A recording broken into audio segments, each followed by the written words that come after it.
Hello guys. First of all, I will wish to all the students happy Teachers Day. Okay? Okay, let's start today's topic.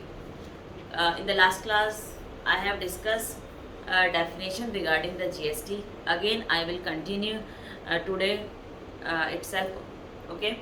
So, today definition I will discuss first of all actionable claim. Okay? As per the GST. So what is the definition of the actionable claim as per the GST Act? Okay, see here. Actionable claims का meaning क्या है as per the GST Act? A claim to any debt other than a debt secured by mortgage of immovable property or by hypothecation or pledge of movable property. मतलब अगर कोई डेप्ट other than, मतलब ये simple way में अगर हम देखें कि अगर कोई डेप्ट अनसिक्योर्ड है, मतलब अगर वो हम डेप्ट इमोबल प्रॉपर्टी की बात करें तो वो मॉर्गेज नहीं होनी चाहिए।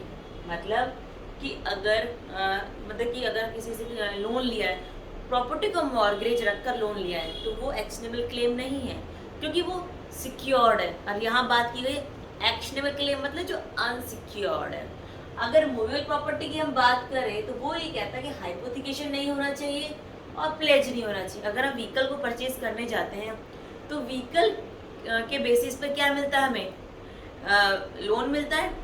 तो उसने यही कहा है कि अगर इमूवेबल प्रॉपर्टी है या मूवेबल प्रॉपर्टी है, दोनों ही सिक्योर नहीं होनी चाहिए। अगर वो सिक्योर है तो we can not say it is the actionable claim. Okay, it's not cover under the definition of the actionable claim. First of all should be a unsecured डेब्ट। ओके, नेक्स्ट लिखा है डेफिनेशन में, to any beneficial interest in movable property. पहली condition unsecured, दूसरे उसने बोला है कि अगर कोई मूवेबल प्रॉपर्टी है उसमें बेनिफिशियल इंटरेस्ट होना चाहिए, नॉट इन पोसेशन। सपोज करो हम मार्केट में कार लेने के लिए गए। ओके, अब क्या हुआ कि हमने उसे पैसे तो दे दिए, लेकिन हमें क्या हुआ, वो अभी मतलब कि कार हमें अभी मिली नहीं है। तो क्या हुआ, पोसेशन हमें नहीं मिला अभी तक। मनी दे दी है, बेनिफिशियल इंटरेस्ट तो हो गया कि पैसे दिए हैं तो कार हमें मिलेगी, तो it is a called beneficial interest. लेकिन हमें अभी तक पोसेशन नहीं मिला है, वो हमें डिलीवर नहीं की गई है अभी तक। तो मूवेबल प्रॉपर्टी के लिए कंडीशन क्या है कि मतलब पेमेंट तो कर दी है लेकिन अभी हमें उसका राइट नहीं मिला है, हमें पोसेशन नहीं मिला है। आइदर एक्चुअल या फिर constructive of the claimant in which civil court recognize as a offering ground for the relief। मतलब मूवेबल प्रॉपर्टी अगर हम बात करें, बेनिफिशियल इंटरेस्ट है, पोसेशन हमें नहीं मिला अभी तक, और जो सिविल कोर्ट है वो रिकॉग्नाइज करे कि it is the actionable claim. मतलब अगर कोर्ट रिकॉग्नाइज नहीं कर पाई तो किस चीज़ का एक्शन लेगी कोर्ट, किस चीज़ पर एक्शन लेगी, तो वो रिकॉग्नाइज होना चाहिए as per the civil court. Otherwise वो एक्शनेबल क्लेम नहीं होगा, हम उसको क्लेम नहीं कर सकते हैं कोर्ट में। ओके, बात आती है कि सच डेट या beneficial interest can be existence occurring conditional contingence. Existence मतलब या तो वो ड्यू हो चुका है, मतलब पैसे दे दिए, हमारी डिलीवरी ड्यू है, हमें आज डिलीवरी मिल जानी चाहिए लेकिन हमें पैसे अभी डिलीवरी नहीं मिली है कार की। अकरिंग मतलब अभी ड्यू नहीं है लेकिन पेमेंट कर दी, 10 दिन बाद ड्यू होगी, लेकिन हमें ऐसा लगता है कि हमें हमारी पोजीशन नहीं मिलेगा। ओके, तो एग्जिस्टेंस और occurring, that is the difference between them. Okay, contingent conditional हो सकता है या कंटीजेंस हो सकता है। ठीक है, अगर इन ब्रीफ शॉर्ट अगर हम देखें, एक्शनेबल क्लेम मतलब अनसिक्योर्ड क्लेम, मूवेबल प्रॉपर्टी में बेनिफिशियल इंटरेस्ट है, not taken possession in your hands, और civil court recognise as a claim, और एग्जिस्टेंस भी हो सकता है, अप्रूवल भी हो सकता है। मतलब कि अभी उसका डिलीवर करने का टाइम अभी ड्यू है। तो दीज आर द 4-5 पॉइंट्स जो हमें डेफिनेशन में कंसीडर करके चलना है। तो this is the definition of the actionable claim. इन सब सिचुएशंस के को ही हम एक्शनेबल क्लेम कहेंगे। फॉर एग्जाम्पल लॉटरी होगी, बैटिंग हो गया, it is including in the example of the actionable claim. Okay, अब आते हैं नेक्स्ट डेफिनेशन में जो है consideration. Consideration as per the GST act. Consideration से ही पता चलता है कि कोई ट्रांजैक्शन होगी, सप्लायर ने अगर सप्लाई करी, रेसिपिएंट ने रिसीव किया सप्लाई को, तो ऑब्वियस बात है रिसीवर क्या करेगा, सप्लायर को पेमेंट करेगा, सप्लायर रिसीव करेगा। तो ये पेमेंट का जो पार्ट है वो क्या है, it is a called off consideration. Okay, तो हम इसे एक चार्ट के हेल्प से समझते हैं कि what is the definition of the consideration, what is the including in the definition of the consideration. Okay, consideration में पहला पॉइंट आता है कि पेमेंट इन मनी या अदरवाइज। मतलब अगर रेसिपिएंट ने अगर पेमेंट करी है मनी, मतलब अगर सपोज करो ए सप्लायर है, उसने क्या किया, बी को कार डिलीवर करी, ठीक है। अब बी ने इसको क्या दिया, इसको दिया 5 लाख रुपए। तो ये क्या हो गया, मनी की फॉर्म में दिया। बी ने ए को दिया पैसा मनी की फॉर्म में। अब बात आती है अदरवाइज। अदरवाइज मतलब मनी के फॉर्म में ना देके otherwise in form of money. मतलब हमें पता है ना बार्टर सिस्टम, एक्सचेंज करना गुड्स को, वहाँ पर क्या होता है, मनी एग्जिस्ट नहीं करती है।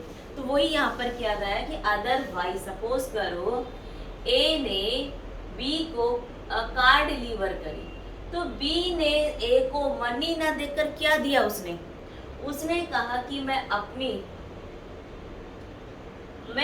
बाइक तुम्हें बेच देता हूँ, तुमने मुझे कार दी, मैंने तुम्हें बाइक दी। मतलब ये क्या हुआ, बी ने ए को क्या दिया है, मनी ना देकर otherwise in the form of money दिया। मतलब कंसीडरेशन किस में हो गया, काइंड में हो गया।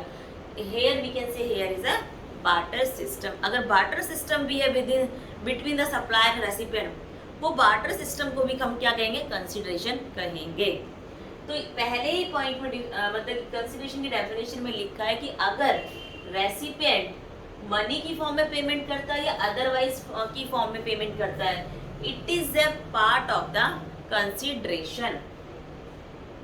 ओके, अब नेक्स्ट पॉइंट आता है कि अगर आता है मॉनेटरी वैल्यू। मॉनेटरी वैल्यू मतलब कि एनी एक्ट, मतलब किसी भी एक्ट की अगर मॉनेटरी वैल्यू, एक्ट मतलब अगर हमने किसी कुछ करने के लिए कहा है और उसके बदले में हमें कोई मॉनेटरी वैल्यू मिली है, तो उसको क्या कहेंगे, कंसीडरेशन। सपोज करो ए ने जो बी है उसने क्या करा, उसने इसको बाइक डिलीवर करी।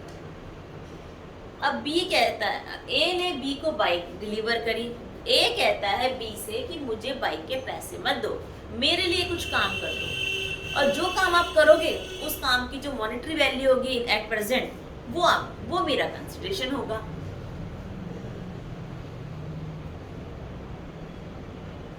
ए ने बी को बाइक दी, बी ने ए के लिए कार की सर्विस करी। मतलब वो ये कहता है, ए कहता है बी से कि तुम मेरी जो कार है उसे रिपेयर कर दो, उसकी सर्विस कर दो। तो ए के लिए बाइक की जो वैल्यू होगी वो क्या होगी, मॉनेटरी वैल्यू होगी, जो कि कार सर्विसेज की मॉनेटरी वैल्यू। जो कार सर्विसेज की मॉनेटरी वैल्यू है वो बाइक की कंसीडरेशन होगी in hand of the A, supplier के हैंड में। तो वो क्या होगी, कोई काम करने की जो मॉनेटरी वैल्यू है, this is also covered under the definition of the consideration. It is a part of the consideration. Forbearance for the supply, मतलब कोई एक्ट ना करने के लिए अगर पैसा देते हैं तो वो भी कंसिडरेशन होता है। कोई एक्ट ना करने के लिए मतलब सपोज करो कि अगर नॉइज पॉल्यूशन बहुत ज़्यादा हो रहा है, ठीक है, तो ए बी से कहता है कि तुम इस एरिया में प्लीज़ मतलब कि कोई अपना मतलब हाउस बिल्डअप मत करो, क्योंकि इससे बहुत नॉइज पॉल्यूशन होता है। और इसके लिए तुम अगर तुम यहाँ नहीं बनाओगे तो तुम्हें मैं हर महीने 10,000 रुपये दूंगा, 20,000 रुपये दूंगा, मैं आपको पेमेंट करूँगा इस चीज़ के लिए। तो उसने कहा कि तुम यहाँ पर ये काम मत करो तो मैं तुम्हें पेमेंट दूंगा। तो क्या हो गया, फॉरबियरेंस, मतलब ना करने के लिए पेमेंट देना भी it is called a consideration. Okay, तो यहाँ पेमेंट की बात करी, या मॉनेटरी वैल्यू मतलब कोई एक्ट करने या ना करने के लिए अगर पैसा मिले तो वो भी क्या है, कंसिडरेशन है। अब आता है मतलब कि कौन देता है कंसिडरेशन, कंसिडरेशन रेसिपिएंट देता है या एनी अदर पर्सन। मतलब रेसिपिएंट तो सिंपल है, डायरेक्ट रिलेशन है सप्लायर और रेसिपिएंट का। सप्लायर ने सप्लाई करी, रेसिपिएंट ने रिसीव करी सप्लाई को, लेकिन अब उसी ने पैसा दे दिया, तो this is a direct relation between them. But यहाँ पर क्या, एनी अदर पर्सन, मतलब रेसिपिएंट पेमेंट ना करके कौन पेमेंट करता है, अदर पर्सन, थर्ड पर्सन। मतलब सपोज करो हमने यहाँ क्या कहता है, ए ने बी को कार डिलीवर करी, बी ने ए को पैसा दिया 5 lakh, it is a direct relation between them. लेकिन बी पैसे ना देकर ए को क्या करता है, बी के बिहाफ पे सी पेमेंट करता है, बी के बिहाफ पर सी पेमेंट करता है, बी के बिहाफ पर सी पेमेंट करता है। तो यहाँ पर क्या होगा, इनडायरेक्ट रिलेशन ए और सी के बीच में। थर्ड पार्टी कौन है यहाँ पर, सी। सी ने क्या करा, ए को 5 लाख रुपए दिए, किसके लिए, जो ए ने बी को कार दी थी। तो यहाँ पर क्या हो गया, इनडायरेक्ट। वही कहा गया कि अगर पेमेंट रेसिपिएंट करे तो भी कंसिडरेशन, उसके बिहाफ पर अगर कोई थर्ड पर्सन करे, कोई और पर्सन करे, तो वो भी क्या होगा, कंसिडरेशन का ही पोर्शन होगा। अब आता है कि एक, अब 2 पॉइंट तो क्लियर हो गए, मॉनेटरी टर्म्स को भी कंसिडरेशन कहेंगे, पेमेंट टर्म्स को भी कंसिडरेशन कहेंगे। अब नेक्स्ट आता है कि अगर कोई डिपॉजिट किया जाए, अगर कोई डिपॉजिट किया जाए, रेसिपिएंट ने सप्लायर को कोई डिपॉजिट दिया है, तो वो क्या हम कंसिडरेशन कहेंगे। तो वही कहा गया कि deposit to be consideration as a payment only. हर टाइम पर डिपॉजिट को कंसिडरेशन नहीं मानेंगे। अगर ए ने बी को मतलब कि क्या हुआ, रेंट मतलब एक रूम दिया रहने के लिए, उसने उसके लिए रेंट दिया, तो उसके टाइम पर क्या होता है, स्टार्टिंग में एडवांस मनी दी जाती है एज ए डिपॉजिट। अगर फर्दर वो मतलब भाग जाए, उसे मतलब पता ना चले, वो बिना किराए के उसे वैकेंट कर दे, तो क्या होता है, जो डिपॉजिट उसके पास है उसी से एडजस्ट किया जाता है। लेकिन अगर वो मतलब कंटिन्यू पैसे दे रहा है और डिपॉजिट यूटिलाइज नहीं हुआ है अभी तक, तो वो कंसिडरेशन नहीं है। वही कहा गया है कि हर टाइम पर कंसिडरेशन नहीं माना जाता है। कंसिडरेशन कब माना जाता है, डिपॉजिट को जब यूटिलाइज किया जाए सप्लाई के लिए, डिपॉजिट को जब यूटिलाइज किया जाए सप्लाई के लिए। मतलब अगर ए ने बी को रूम दिया रेंट पे, बी ने ए को डिपॉजिट दिया इन स्टार्टिंग, तो it is not a part of the consideration. लेकिन जब बी ने उसे वैकेंट कर दिया बिना किसी किराए के, सपोज तो उसे 2 महीने का, लास्ट के 2 महीने किराया नहीं दिया और वो खाली कर दिया उसका कमरा, तो वो डिपॉजिट कहाँ यूटिलाइज होगा, लास्ट के 2 महीने के लिए यूटिलाइज होगा, तो सप्लाई के लिए यूटिलाइज होगा ना। तो वो 2 महीने का जो यूटिलाइजेशन था डिपॉजिट का, उस टाइम पर डिपॉजिट क्या होगा, कंसिडरेशन होगा। तो वही चीज लिखी है यहाँ पर, ओनली तभी हम कंसिडरेशन मानेंगे तब supplier apply such deposit as a consideration for the said supply. अगर वो सप्लाई के लिए यूटिलाइज करता है तो it is a part of the consideration. Okay, अब आता है कि ये था डेफिनेशन कंसिडरेशन, कब हम कंसिडरेशन माने कब ना माने। लेकिन एक इसमें एक्सेप्शन भी है जो गवर्नमेंट ने दिया हुआ है कि अगर गवर्नमेंट सेंट्रल हो या स्टेट हो अगर आगे आती है और हमें कंसिडरेशन देती है, मतलब सब्सिडी देती है कुछ काम करने के लिए, तो वो कंसिडरेशन का पार्ट नहीं है, वो कंसिडरेशन के इंक्लूड नहीं होगा। अगर उसने कोई सब्सिडी दी है चाहे वो स्टेट हो या सेंट्रल गवर्नमेंट हो, it is not cover under the definition of the consideration. Okay, तो उसे हम इंक्लूड नहीं कर सकते हैं। ओके, तो आई थिंक आपको कंसिडरेशन की डेफिनेशन समझ में आई होगी। बहुत ट्राई किया कि सिंपल वे में आपको मतलब कन्वे कर सकूँ कि what is the definition of the consideration, क्योंकि ये हमारे एक बेस पॉइंट होने वाला है। जब हम आगे क्वेश्चन आंसर करेंगे तो उसमें कंसिडरेशन एक बेस पॉइंट होगा। ओके, तो आई होप, मुझे लगता है कि आपको आज की जो मैंने डेफिनेशन डिसाइड आपको सामने डिस्कस कर दिया, एक्शनेबल क्लेम, कंसिडरेशन, तो आपको काफ़ी हद तक क्लियर हुई होगी इन सबका मीनिंग। ओके, तो प्लीज़ अगर आपको आज का मेरा लेक्चर पसंद आया हो तो do like and subscribe. Bye bye, take care, bye bye.